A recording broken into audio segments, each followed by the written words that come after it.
And I'm not trusting and I'm not deliver this message.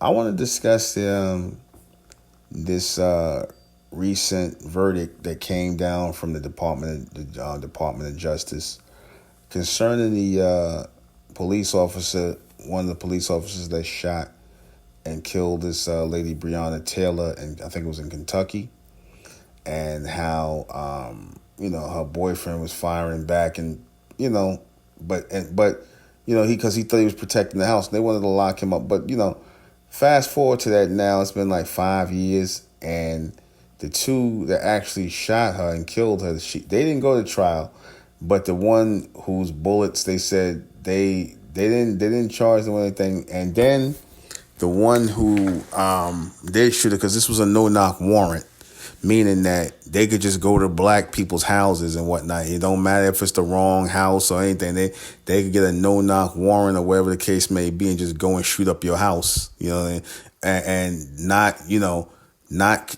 taking in consideration that this may be the wrong house, and which was with Breonna Taylor. Her house was not a drug place. They was trying to say that her house was a drug spot, or like every black neighborhood, in the black neighborhood, everybody houses, they think everybody dealing with drugs or whatnot. That's just a justification to come in killing black people. That's all that is, because I'm guaranteed if it was white people, they wouldn't have did that. They would have got a call, they got a warrant, they would have got a really a pleasant they would have got a pleasant request to allow them to search and things like that. No, they just go in black people's houses blazing. But I'm going to tell you why that happens. I'm going to tell you exactly why that happens.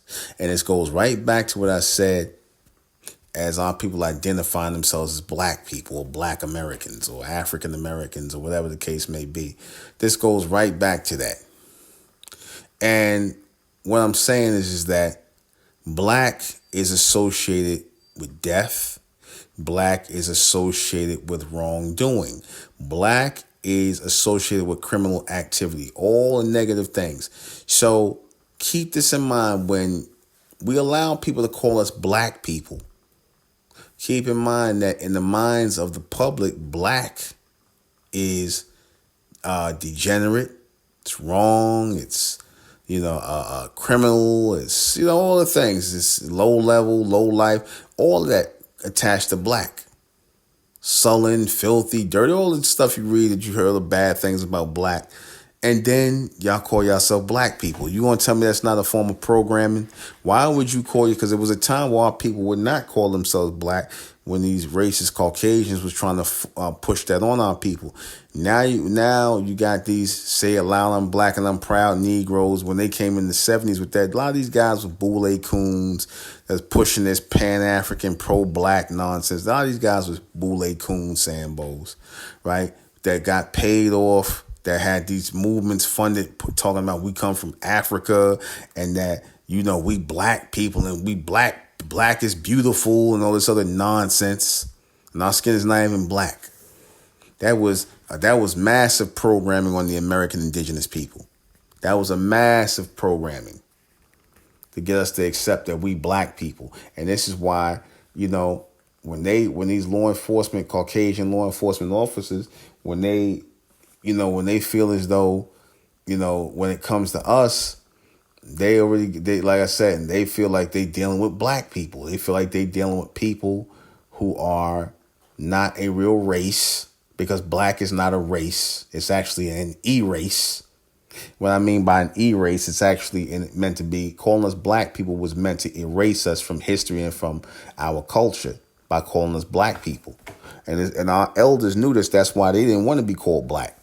They called themselves copper-colored people, as in the Merriam-Webster 1828 definition of American. They called themselves copper people. They called themselves bronze people. They didn't call themselves black back in the 20s and the 30s. No, they didn't call themselves that. You call somebody black, that was fighting words. As one elder said, you call somebody black, those are fighting words. You insulted somebody. You can't sit up here and insult people and think that, they're going to put up with it. But for so-called black people, they put up with it. They put up with being called black people, even though you're the real Americans. You see, if you If they would stood up as real Americans and stood up for that and by that, their lives wouldn't be seen as less valuable than these European Caucasians. Because keep in mind, who are the police officers? Them. Who are the politicians? Them. Who are the judges? Them. Who are the people with the money, corporate money? Them.